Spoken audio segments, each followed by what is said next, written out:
हरे कृष्णा। सभी वैष्णव के चरणों में दंडवत प्रणाम। आज से हम लोग एक नई बुक पढ़ने स्टार्ट करेंगे जिसका नाम है रामायण, और जो भक्ति विकास महाराज स्वामी महाराज जी ने लिखा है। इसलिए अब हम लोग पढ़ने से पहले श्री प्रभुपाद का मंत्र पढ़ते हैं ताकि हमको उनका आशीर्वाद मिले और हम लोग उनकी कृपा से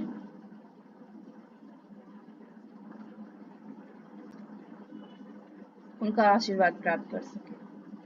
नमो विष्णुपादाय कृष्ण विष्णुपादाय कृष्ण पृष्ठाय श्रीमते भक्ति भूतले वेदांत स्वामी श्रीमती भक्ति वेदांत स्वामी इति नमस्ते नामिने। सारस्वते नमस्ते देवे सरस्वते देवी गौरवाणी निर्विशेष प्रचारिणे शून्यवादी निर्विशेष पाश्चात्य शून्यवादी पाश्चात्य श्रील देशतारिणे। प्रभुपाद श्रील प्रभुपाद की जय। जय। तो आज हम शुरुआत करते हैं परिचय से। हम लोग एक बार सभी लोग भगवान श्री रामचंद्र जी को प्रणाम करेंगे।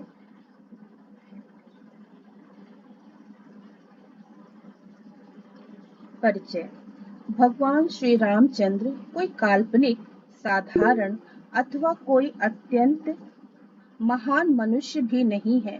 वे सर्वश्रेष्ठ पूर्ण पुरुषोत्तम भगवान असंख्य आध्यात्मिक एवं भौतिक ब्रह्मांडों के स्रोत हैं।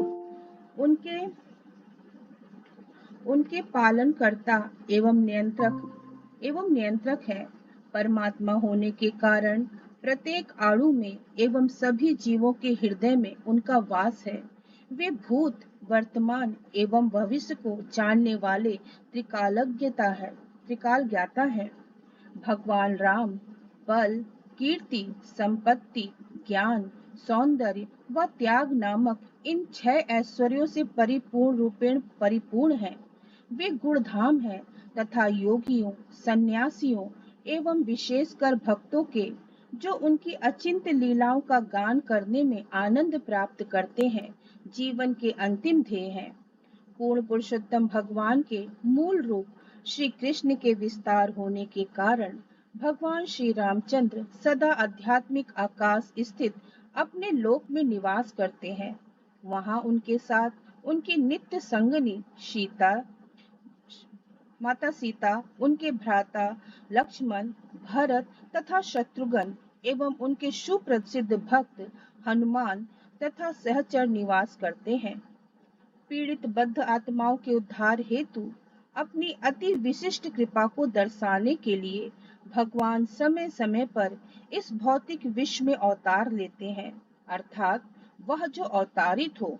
भगवान भगवद गीता अध्याय 4 श्लोक 7 और 8 में इसे विस्तार पूर्वक समझाते हैं। यदा यदा हि धर्मस्य ग्लानिर्भवति भारतः अभ्युत्थानम् अधर्मस्य तदात्मानं सृजाम्यहम् परित्राणाय साधूनां विनाशाय च दुष्कृतां धर्म संस्थापनार्थाय संभवामि युगे युगे। हे भरतवंशी, जब भी और जहाँ भी धर्म का पतन होता है और अधर्म की प्रधानता होने लगती है, तब तब मैं अवतार लेता हूँ।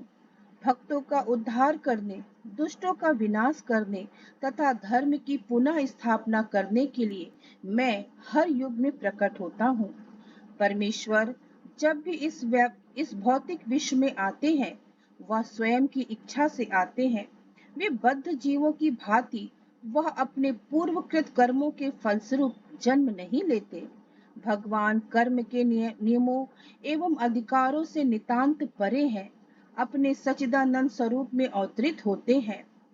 यद्यपि मैं अजन्मा तथा अविनाशी हूँ और यद्यपि मैं समस्त जीवों का स्वामी हूँ, तो भी प्रत्येक युग में मैं अपने आदि दिव्य रूप में प्रकट होता हूँ। भगवद गीता अध्याय 4 श्लोक 6। जब परमेश्वर अवतरित होते हैं, तब वह अतुलनीय क्रियाकलापों को संदापित कर अपने विशिष्ट स्वभाव को प्रदर्शित करते हैं। जब वह अपने मूल श्री कृष्ण रूप में प्रकट होकर आए, तब उन्होंने अनेक अजय प्रतीत होने वाले दैत्यों का वध किया। अपनी कनिष्ठ उंगली की छोर पर गोवर्धन को 7 दिनों तक उठाए रखा, जब उनकी अवस्था मात्र एक बालक की थी। सूर्य अस्त के पश्चात पुनः सूर्य उदय करवाया। तथा अपने मित्र अर्जुन को ब्रह्मांड से परे की यात्रा कराई। वामन अवतार में जब वह बौने के रूप में धारण करके आए, तब 2 पग में ही संपूर्ण सृष्टि को पार कर लिया। एक दिव्य विशाल सूकर के रूप में वराह अवतार लेकर उन्होंने अपने कक्ष से गिरी पृथ्वी को उठा लिया।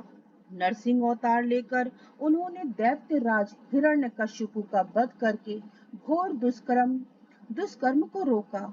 यद्यपि मूर्ख मनुष्यों को ऐसी असाधारण विजय पर संदेह होता है, किंतु परमेश्वर तो कीड़ावत बिना प्रयत्न के ही लाखों ब्रह्मांडों का सर्जन, पालन व श्रृंगार करते हैं। उसी प्रकार भगवान श्री रामचंद्र के रूप में अवतरित होकर उपद्रवी रावण के वध का आश्चर्यजनक कार्य किया, जिसका वध करने में कोई भी व्यक्ति समर्थ नहीं था। बाहरी रूप से मनुष्य का रूप तथा व्यक्तित्व धारण करके भगवान श्री राम ने अपने भक्तों के संग अनेक मधुर लीलाओं का आनंद लिया। इन लीलाओं को नास्तिक व्यक्ति नहीं समझ सकते, किंतु आस्तिकों के लिए ये लीलाएं दिव्य आनंद का स्रोत है। भगवान श्री राम की कथा से सहस्त्रों वर्षों से भक्तों को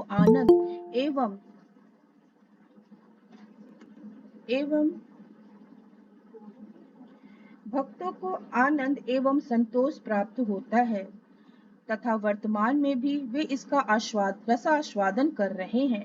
कुछ समय पूर्व तक जब भारतीय भगवान श्री राम की दिव्य लीलाओं की चर्चा करने में अभ्यस्त थे, तब प्रत्येक हिंदू भगवान श्री राम की लीलाओं से भली भांति परिचित था। भारत के 3 प्रसिद्ध महाकाव्य रामायण, महाभारत तथा भागवत में रामायण इसकी सरलता एक रूपता कथा वस्तु के कारण परंपरागत रूप से सर्वाधिक लोकप्रिय है।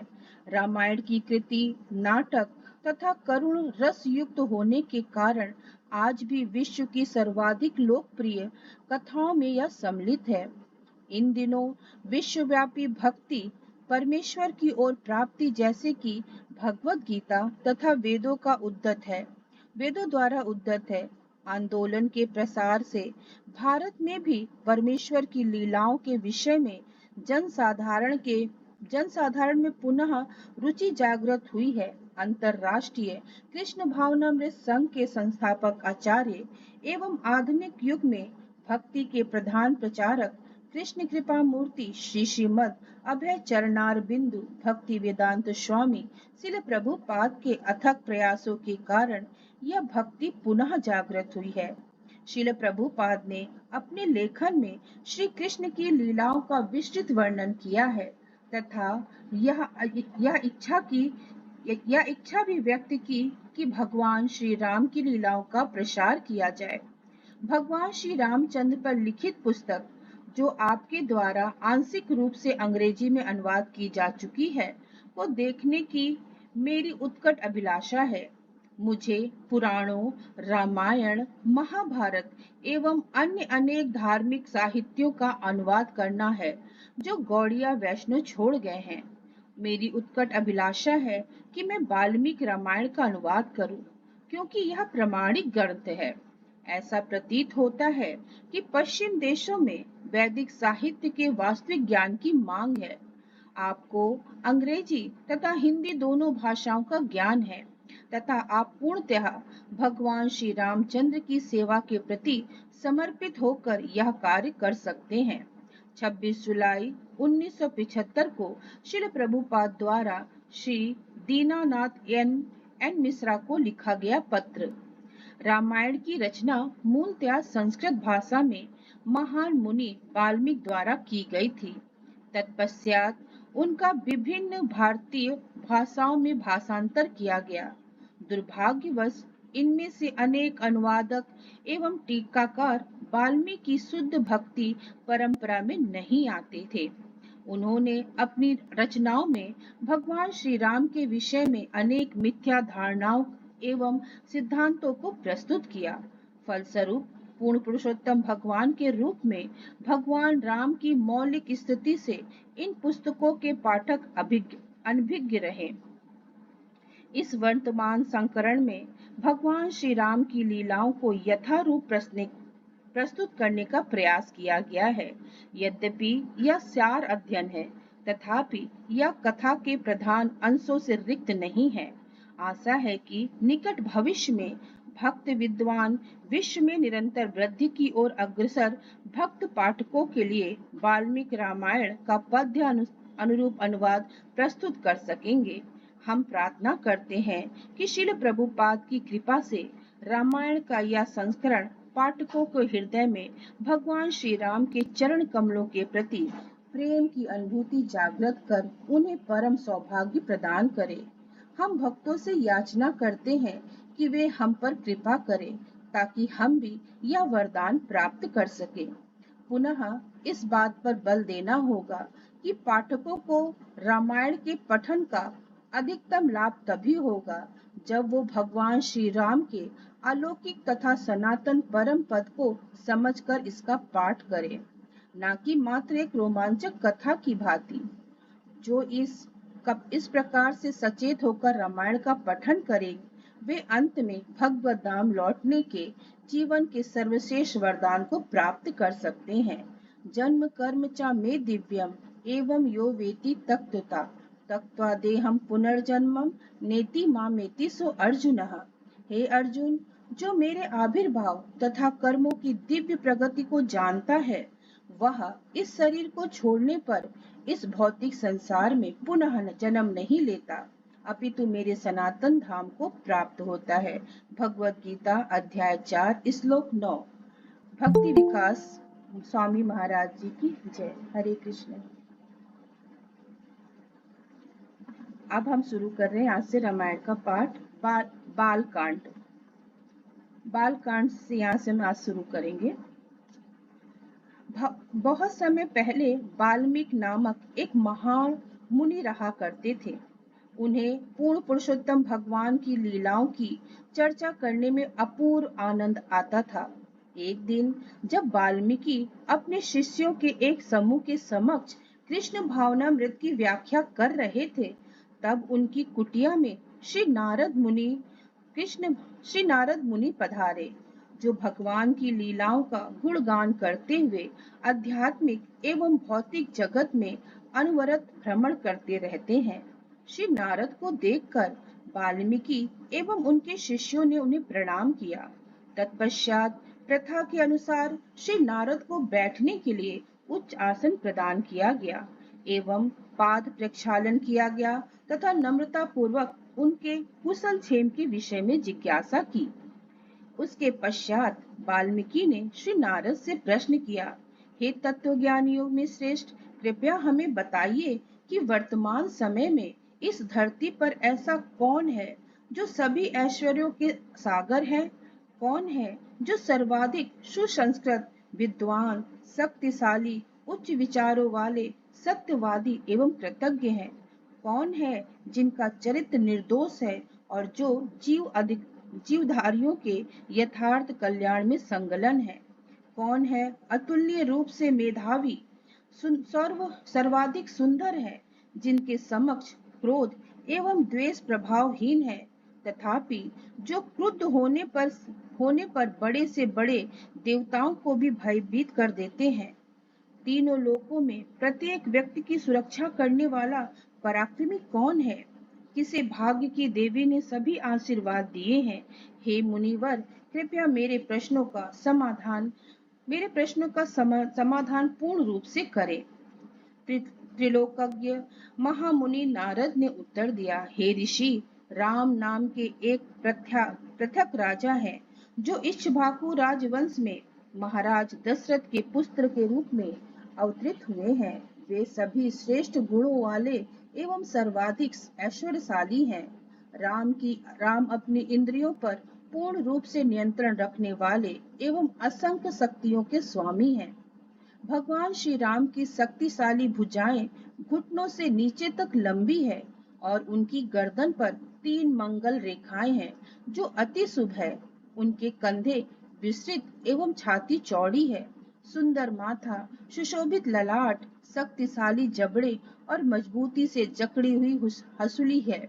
उनके नेत्र विशाल है। उनका कद भव्य मध्य ऊंचाई वाला है और उनके समस्त अंग सुगठित एवं सुडौल है। वे गहन हरित नील वर्णीय है, उन जिसकी अनुपम आभा है। उनकी वृद्धि अथाह है, उनका आचार व्यवहार गंभीर है तथा उनकी वाणी एवं वक्तृत्व कला सर्वश्रेष्ठ है। भगवान श्री राम का चरित्र विशेष रूप से पवित्र है और वह वास्तविक धार्मिक सिद्धांतों का पालन करने वाले हैं। वे आत्म साक्षात्कार में पूर्ण हैं और एवं वर्ण आश्रम धर्म के अनुपालक हैं। वस्तुतः वे संपूर्ण ब्रह्मांड के आश्रय हैं। साथ ही साथ वे समस्त शत्रुओं के संहारक एवं पूर्ण शरणागतों के एकमात्र आश्रय हैं। भगवान श्री राम वेदों के परम ज्ञाता तथा शास्त्र विद्या में निपुण हैं। उनका निर्णय अविचल है, उनकी बुद्धि अपूर्व एवं स्मरण शक्ति अच्युत है। वस्तुतः उनकी विद्वत्ता असीम है। वे मेधावी, कृपालु एवं पराक्रमी हैं। सभी जीवों को उनसे स्नेह है। वे शत्रुओं तथा मित्रों के बीच भेदभाव नहीं करते तथा सागर के समान गंभीर हैं। धैर्य में वे हिमालय पर्वत के समान हैं। शक्ति में वे भगवान श्री विष्णु के समान हैं।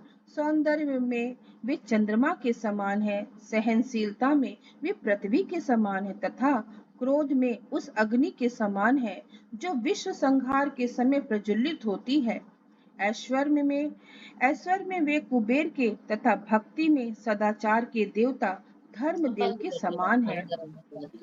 तत्पश्चात नारद ने वाल्मीकि के समक्ष भगवान श्री राम की लीलाओं का संक्षिप्त वर्णन किया। उन्होंने सूचित किया कि अब यही भगवान राम अपने आश्रितों पर न्याय परायणता तथा आदर्श रूप से शासन करते हैं। उन्होंने व्याख्याओं की भगवान श्री राम के राज्य में कोई भी व्यक्ति रोग अथवा मानसिक कलेश से पीड़ित नहीं होगा। भगवान श्री राम के राज्य में प्रत्येक व्यक्ति सुखी एवं संपन्न होगा। उन्हें भूख, अभाव एवं चोरी का कभी भय नहीं होगा। सभी नगरों एवं ग्रामों में प्रचुर मात्रा में अन्न, फल, सब्जी एवं दूध से निर्मित वस्तुएं उपलब्ध होंगी। वस्तुतः प्रजा उसी धर्म निष्ठा एवं प्रशंसा का अनुभव करेगी जो कि सतयुग में पाई जाती है। बाढ़, भूकंप, अकाल आदि प्राकृतिक प्रकोप नहीं होंगे। स्त्रियां सदा पवित्र रहेंगी एवं उन्हें वैधव्य से पीड़ित नहीं होना पड़ेगा। भगवान श्री राम अपने परम धाम आध्यात्मिक जगत में वैकुंठ को लौटने के पूर्व पृथ्वी पर 11,000 वर्षों तक शासन करेंगे। वाल्मीकि के प्रश्नों का, जो कि तीनों लोकों के कल्याण हेतु थे, समाधान करने के पश्चात श्री नारद भगवान के गुणों का प्रचार करते हुए पुनः अपनी यात्रा पर चल पड़े। तब वाल्मीकि मुनि अपने शिष्य भरद्वाज के साथ तमस नदी के तट की ओर चल दिए। नदी के तट पर बैठकर वाल्मीकि श्री नारद द्वारा वर्णित बातों पर विचार करने लगे। वन में बैठे हुए वाल्मीकि ने सारस पक्षियों के एक जोड़े को देखा जो मैथुन क्रिया में संलग्न था। काम क्रिया में लिप्त दोनों पक्षी मधुर स्वर में गा रहे थे। उसी समय निषाद वंश का एक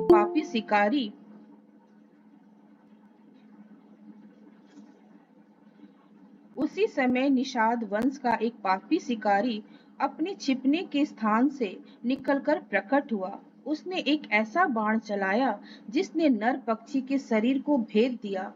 पक्षी पीड़ा से चिल्लाते हुए धरती पर गिर पड़ा। अपने पति को रक्त रंजित पीड़ा से शरीर को ऐंठते हुए तथा धराशायी देखकर मादा पक्षी अकस्मात चरम इंद्रिय सुख से वेदना की गहरी खाई में गिर गई। इससे उत्पन्न नैसर्य तथा भय के कारण वह करुण क्रंदन करने लगी। जब वाल्मीकि ने यह दुखद दृश्य देखा तब उनके हृदय में दया का भाव उमड़ पड़ आया। निषाद के इस हिंसक कृत्य को अत्यंत पापपूर्ण जानकर वाल्मीकि जी ने क्रोध में आकर शिकारी को श्राप देते हुए कहा, अरे अरे पक्षियों के हत्यारे, अपनी मादा की यौन तुष्टि के संगलन निर्दोष जीव की निर्मम हत्या करने के दंड स्वरूप तुम्हें अनंत काल तक मानसिक चिंता, मानसिक शांति प्राप्त नहीं होगी। जैसे ही वाल्मीकि जी ने यह श्राप दिया, उन्हें अपने अनियंत्रित क्रोध के वशीभूत होने पर लज्जा का अनुभव हुआ। ज्ञानी होने के कारण उन्हें यह ज्ञात था कि वस्तुतः सभी जीव असहाय रूप से भौतिक प्रकृति के प्रभाव में है। उन्हें शिकारी पर इस प्रकार क्रोधित होने का पश्चाताप हुआ। उसी समय वाल्मीकि जी यह सोचकर चकित हुए कि उनके मुख से उच्चारित श्राप आश्चर्यजनक रूप से एक काव्योक्ति था। वास्तव में उनका श्राप रामायण की एक अत्यंत भावुक अभिव्यक्ति का संकेत था, जिस पर वे श्री नारद से भेंट के पश्चात मनन कर रहे थे। अतः वाल्मीकि जी ने अपने शिष्य भरद्वाज से कहा, मेरी वेदना से 4 पंक्तियों की एक कविता उभरी है, जिनमें से प्रत्येक पंक्ति में 8 अक्षर है। शोक से यह आश्चर्यजनक श्लोक उभर कर आया है, क्योंकि करुणा के बिना यथार्थ काव्य अभिव्यक्ति की कोई संभावना नहीं है। तत्पश्चात वाल्मीकि जी तमस नदी में स्नान करके भरद्वाज के संग अपने आश्रम में लौट आए। शिकारी को दिए गए अपने श्राप के विषय में उनका चिंतन जारी था। अकस्मात उन्होंने देखा कि भगवान ब्रह्मा अपने निवास से, जो इस ब्रह्मांड का सर्वोच्च लोक है, अवरोहित हो रहे हैं। आनंद एवं आश्चर्य से व्याकुल अवाक वाल्मीकि जी ब्रह्मांड के सर्वप्रथम जन्म लेने वाले व्यक्ति का अभिनंदन करने के लिए उठ खड़े हुए। जब भगवान ब्रह्मा वाल्मीकि के समक्ष उपस्थित हुए, तब उन्होंने श्री ब्रह्मा को सादर प्रणाम किया तथा अत्यंत श्रद्धा एवं आदर से उनकी पूजा की। इसके पश्चात भगवान ब्रह्मा ने, जो समस्त जीवों के पूज्य हैं और जो सभी के हृदय को समझने वाले हैं, कहा, हे भाग्यवान मुनि, कृपया यह विचार कर शोक ना करें कि आपने शिकारी को श्राप देकर अनुचित कार्य किया है। वास्तव में जो शब्द आपने क्रोध में कहकर उच्चारित किए, वे मेरे ही थे। एक महान कार्य को संपन्न करने हेतु प्रेरणा प्रदान करने के उद्देश्य से वे शब्द आपके मुख से उच्चारित करवाए गए थे। वस्तुतः अब समय आ गया है कि आप भगवान श्री राम के जीवन की कथा, महान अलौकिक दिव्य लीलाएं जो विश्व में परम कल्याण हेतु है, की रचना करें। मेरे प्रिय वाल्मीकि, चिंतित ना हो, क्योंकि मेरा आशीर्वाद की शक्ति से जो कुछ भी तुम्हें ज्ञात नहीं है, वह तुम्हारे हृदय में स्पष्ट रूप से विदित हो जाएगा। इस प्रकार मेरी कृपा से तुम्हारे द्वारा रचित रामायण की कथा त्रुटि रहित होगी। वाल्मीकि जी को यह आशीर्वाद देकर भगवान ब्रह्मा अपने दिव्य हंस वाहन पर अब सभी दर्शकों को आश्चर्यचकित करते हुए अपने धाम की ओर चल दिए।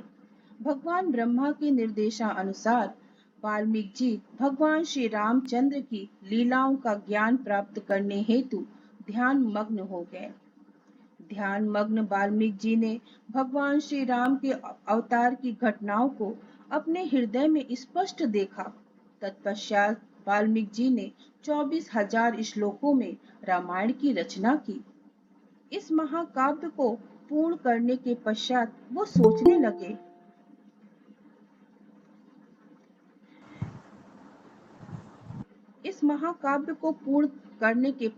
वो सोचने लगे कि इस काव्य की शिक्षा किसे दी जाए, जो इसे कंठस्थ कर विश्व भर में इसका प्रचार करे। जब वाल्मीकि जी इस प्रकार चिंता मग्न थे, तब उनके शिष्य लव और कुश, जो ऋषियों के वेश में थे, उनके सम्मुख प्रस्तुत हुए और उन्होंने दिनचर्या के अनुसार उनके चरण स्पर्श किए। वनवास के पश्चात सीता ने इन जुड़वा भाइयों को जन्म दिया था और तब से वे दोनों वाल्मीकि की देखरेख में रहने लगे। सीता का व्यवस्था पूर्वक त्याग किया गया था। जब अयोध्या की प्रजा ने 10 शीश वाले राक्षस रावण के द्वारा स्पर्श किए जाने पर उनकी पवित्रता पर संदेह किया। इस प्रकार से भगवान श्री राम को उनका त्याग करने हेतु विवश किया गया। उनके दोनों पुत्र लव एवं कुश तीव्र स्मरण शक्ति एवं संगीत कला में धनी थे। इसके अतिरिक्त वे वेदों में निपुण थे। देखने में वे बिल्कुल अपने पिता के समान एवं संगीत में स्वर्ग के गंधर्व के समान दक्ष थे। इस प्रकार वाल्मीकि जी ने पाया कि वे दोनों रामायण की शिक्षा प्राप्त करने हेतु योग्य थे। तत्पश्चात वाल्मीकि जी लौ एवं कुश को ध्यान पूर्वक संपूर्ण रामायण का अध्ययन कराने लगे। उन जुड़वा भाइयों ने संपूर्ण रामायण कंठस्थ कर ली। वाल्मीकि जी की शिक्षाओं का पालन करते हुए उन्होंने भगवान श्री रामचंद्र की अद्भुत लीलाओं को महान मुनियों, विद्वान ब्राह्मणों एवं शुद्ध हृदय वाले अन्य धार्मिक व्यक्तियों को सुनाया। ब्राह्मणों ने लव कुश की प्रशंसा की और उन्हें बहुमूल्य उपहारों से पुरस्कृत किया। उस दिन से लव और कुश विश्व भर में भ्रमण करने लगे और महाकाव्य रामायण की कथा सुनाने लगे। इस प्रकार से भ्रमण करते हुए वे अंत में अयोध्या पहुँचे। वहां भगवान श्री राम ने उन दोनों बालकों को नगर में ऋषियों के वेशभूषा में घूमते देखा। अपनी दिव्य लीलाओं का उनके द्वारा सुंदर ढंग से वर्णन किए जाने पर प्रशंसा सुनकर भगवान श्री राम ने प्रसन्न होकर उन्हें अपने महल में रामायण की कथा सुनाने के लिए आमंत्रित किया। यद्यपि वे उनके पुत्र थे, तथापि उन्होंने उन दोनों को नहीं पहचाना। इन जुड़वा मुनियों का आदर पूर्वक स्वागत करने के पश्चात भगवान श्री राम ने उन्हें अपनी राजसभा में आमंत्रित किया। भगवान राम ने देखा कि यद्यपि ये बालक तपस्वी ब्राह्मणों के वेश में थे, तथापि इनका रूप क्षत्रियों के जैसा था। राम ने अपने भ्राताओं भरत, लक्ष्मण एवं शत्रुघ्न से कहा, हे रघुवंशियों में श्रेष्ठ, इस सुंदर कथा का श्रवण करो। यद्यपि ये दोनों गायक तपस्वियों की भांति दिखते हैं, तथापि इनके लक्षण महान शासकों के हैं। इस कथा को सुनो, क्योंकि यह साहित्यिक सौंदर्य से भरपूर है एवं सभी के चित्त को आकर्षित करने वाली है। जैसे ही लव कुश ने उस महाकाव्य का गायन आरंभ किया, राम और उनके भाई सब कुछ भूलकर उसे सुनने में मग्न हो गए। भगवान की कीर्ति का श्रवण एवं कीर्तन करने मात्र से भौतिक जगत के बंधनों से मुक्त हुआ जा सकता है। कौशल नामक एक विशाल भूखंड का विस्तार सरयू नदी के तट तक था। वह भूमि हरी भरी संपन्न एवं अन्न से परिपूर्ण थी। अयोध्या की प्रसिद्ध नगरी का मनुष्य जाति के राजा वैवस्वत मनु की इच्छा से इस विस्तृत क्षेत्र में निर्माण किया गया था। यह भव्य नगर 96 मील लंबा एवं चौड़ा 24 मील चौड़ा था। इस नगरी का विस्तार क्रमशानुसार किया हुआ था और इसके सुंदर सीधे मार्ग मतवाले हाथियों की झुंड से छिड़के गए सुगंधित जल से सुवासित होने लगे। प्रतिदिन स्वर्ग से अप्सराएं अपने सुंदर विमानों में बैठकर वहां भ्रमण करती एवं पुष्पों की वर्षा करती। अयोध्या के मेहराबुना द्वारपथ संगमरमर से निर्मित थे तथा द्वारों पर स्वर्ण एवं रजत की नक्काशी की गई थी तथा बहुमूल्य जवाहरात जड़े थे। शत्रुओं को दूर भगाने में सक्षम तोप तथा प्रक्षेपास्त्र नगर की दीवारों पर सुरक्षा कर रहे थे। बाजार तथा व्यावसायिक प्रतिष्ठान व्यवस्थित ढंग से निर्मित थे। मार्ग के किनारे पर 7 मंजिला भवन सुनियोजित ढंग से निर्मित थे। बहुमंजिला महलों से सुशोभित अति सुंदर उद्यानों से अवरत तथा वाद्यों के सुभरण से गूंजती हुई अयोध्या नगरी स्वर्ग के राजा इंद्र की नगरी अमरावती से भी प्रतिस्पर्धा करती। नगर भर में भाट, कवि और गायक भगवान के यश का गुणगान करते तथा नृतक भगवान की सर्व कल्याणकारी लीलाओं पर आधारित नाटकों का मंचन करते। अयोध्या के फलों वाले अयोध्या में फलों वाले वृक्षों एवं असीमित पुष्पों से परिपूर्ण अनेक सुंदर उद्यान थे। नीले, लाल एवं सुनहरे वर्णों के कमलों से भरे सरोवर थे और वायु में ऊंचाई तक जल की फुहार छोड़ने वाले फव्वारे थे। मद मंद वायु फुवारों से सुगंधित फुहार लेते हुए अपने स्पर्श से प्रजा को शीतलता प्रदान करती तथा उष्ण ग्रीष्म ऋतु में ऋतु को भी वसंत में के समान बना देती। सारस एवं मयूर की ध्वनि सर्वत्र सुनाई जा सकती थी। अयोध्या के जल स्रोतों एवं छोटी नदियों में प्रवाहित जल गन्ने के रस के समान मधुर था और उसका उपयोग न केवल पेयजल के रूप में अपितु अनेक आम्र कुंजों को सींचने के लिए भी होता था। सुंदर संरचना वाले अनेक भवन और महल बहुमूल पत्थरों से निर्मित थे एवं पताकाओं तथा तोरणों से सुसज्जित थे। उनका सौंदर्य बैकुंठ के महलों से प्रतिस्पर्धा कर रहा था। सहस्त्रों योद्धा इस भव्य नगरी की सुरक्षा कर रहे थे। वे इतने निपुण धनुर्धर तथा रथ योद्धा थे कि सहस्त्रों व्यक्तियों से एक साथ युद्ध कर सकते थे। हरे कृष्णा। सभी को मेरा दंडवत प्रणाम। नमो विष्णु पादाय कृष्ण पृष्ठाय भूतले श्रीमते भक्ति वेदांत स्वामी इति नामिने नमस्ते सारस्वते देवे गौरवाणी प्रचारिणी निर्विशेष शून्यवादी पाश्चात्य देश तारिणी जगत गुरु शिल प्रभुपाद की जय। श्री रामायण की जय। हरे कृष्णा। सभी को सादर प्रणाम।